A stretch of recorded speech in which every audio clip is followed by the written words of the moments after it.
In the world of sports, even the most skilled athletes and coaches can find themselves in situations that make them wish they could disappear. Join us as we look at some of the most humiliating moments in NFL history where stars have slipped up, made costly mistakes, and even peed themselves. These are definitely not black and white.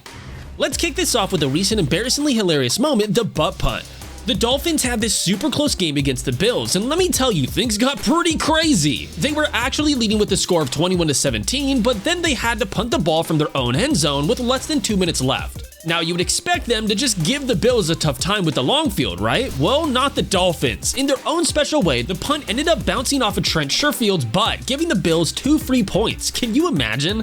So now the Bills had the ball again, and they only needed a field goal to snatch the victory away from the Dolphins. But hey, Miami's defense stepped up big time. They held their ground and Josh Allen couldn't make it happen in the final moments. But that butt punt became an instant sensation. It was all over the place, popping up on highlight reels all across the whole country. Now sure, the butt punt was embarrassing, but it wasn't humiliating like this next one from Super Bowl 49 when everyone was wondering why Pete Carroll didn't give the ball to Marshawn Lynch. The clock was ticking with just 1 minute and 14 seconds left to play, and at that point it seemed like Seattle had the game in the bag with just 27 seconds left and a timeout to spare. But here's where things took a shocking turn. Instead of relying on their powerhouse running back Marshawn Lynch, who was just 2 yards away from the end zone, Seahawks coach Pete Carroll decided to trust Wilson and called a pass play. The result? Patriots. To this day, Carroll's decision is widely regarded as the worst play call ever made in the Super Bowl. It was a moment that left Seahawks fans stunned and became a source of embarrassment for the team. And if you don't want to be embarrassed in front of your mates, be sure to subscribe to our channel to stay updated on all of the best NFL stories. Like the Thurman Thomas helmet scene, for example. This happened in Super Bowl 26. The game kicked off and the Buffalo Bills were all pumped up, ready to take on the Washington Redskins. The Bills defense did a fantastic job and held the Redskins to a mere 6 yards. Then it was the Bills' turn on offense, but here's where things take a hilarious turn. Thurman Thomas, the star running back and Hall of Famer, couldn't find his helmet. It's like losing your car keys when you're about to go on a road trip. The Bills' equipment manager had a whole bunch of people frantically searching for it, and guess what? They found it just in the nick of time, right when the Bills were facing a crucial 3rd and 5. But here's the kicker. Even with the helmet drama resolved, Thomas couldn't really get into the game. He struggled, averaging a measly 1.3 yards per carry on 10 rushes. To make matters worse, he only caught 4 passes for 27 yards. That's pretty bad, but this horribly embarrassing play by Mike Vanderjag had us all stunned. Every kicker experiences the occasional field goal miss. Some misses occur in high-pressure moments like Scott Norwood's infamous miss at Super Bowl 25, but there's something even worse than that, when a kicker talks a big game but fails to deliver on the field. This is exactly what happened with Mike Vanderjag, leading to Peyton Manning to label him as that idiot kicker. Manning's comment came after the 2002 Pro Bowl, where he also accused Vanderjag of being drunk during their interview. The label stuck with Vanderjag when he missed a crucial game-tying kick for the Colts in his final game against the Steelers. This incident proved to be extremely embarrassing for him, especially because fans tend to have selective memories, often forgetting about all the positive contributions he made to the franchise. And it's not always the players who mess up. Sometimes artists like Christina Aguilera make huge blunders.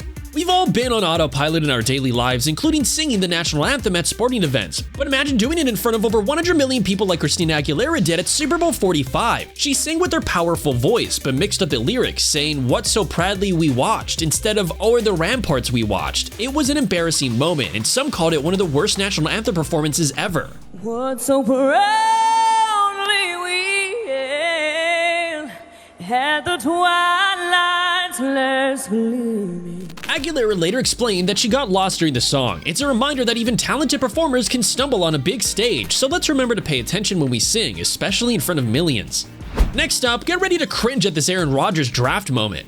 You won't believe the unforgettable nightmare Aaron Rodgers went through during the NFL draft. At that time, the draft was becoming a big TV event, and everyone expected Rodgers, a talented quarterback, to be picked early in the first round.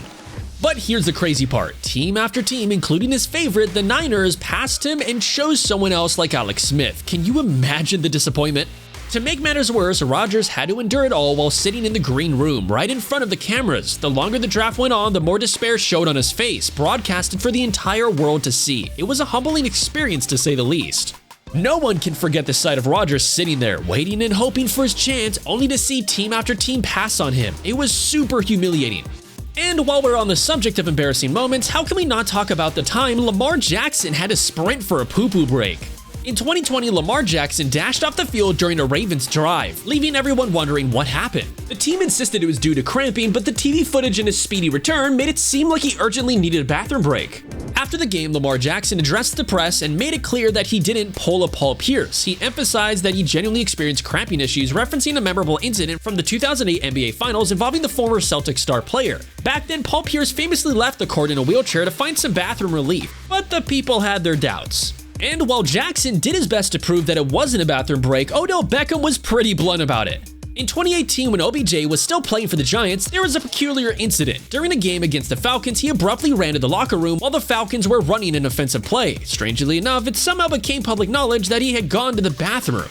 This incident stirred up a strong reaction from the former player turned analyst Booger McFarland. He went on a passionate rant expressing his disapproval of OBJ's actions. According to Booger, in his playing days, players wouldn't leave the field to handle such matters. Instead, they would simply find a spot on the sideline, take care of their needs, and move on. Defensive linemen like himself didn't see the need to go to the back for that. They would just sit down on the bench, do what they had to do, and continue with the game. What? And it looks like stars of today don't really care about what Booger did back in the old days because DK Metcalf also had a similar pretty embarrassing moment. In 2022, Seahawks receiver DK Metcalf managed to embarrass Seahawks fans in quite an unexpected way. Live TV coverage showed him being carted off the field, leaving everyone concerned about a potential injury. But to everyone's surprise, it was revealed that he was actually being taken to the bathroom. The sight of a player being carted off is typically associated with serious injuries, so this turn of events left fans feeling quite awkward and red-faced. Metcalf himself confirmed the incident in a rather amusing manner, remarking that the clinch wouldn't have made it. His comment implied that he was struggling to control his bodily functions, making the situation all the more embarrassing. But none of these were as bad as the time Jonathan Stewart peed himself. You heard that right, the man literally peed himself. In a revealing animated video on NFL.com, former Carolina Panthers running back Jonathan Stewart shared a rather unusual incident from his playing days. It involved a situation where he ended up peeing himself during a game. According to Stewart, during a matchup against the Bucks, he had drank a lot of water and found himself in a huddle feeling overhydrated. With the urgency to relieve himself, Stewart found himself in a crouched position in an offensive play, faced with the dilemma of the bathroom and sidelines being too far away and fearing he wouldn't make it in time. So he made the decision to wet himself. Bet you didn't know that about Stewart. You know what else I bet you didn't know? These shocking facts about Patrick Mahomes, so hit the video and find out.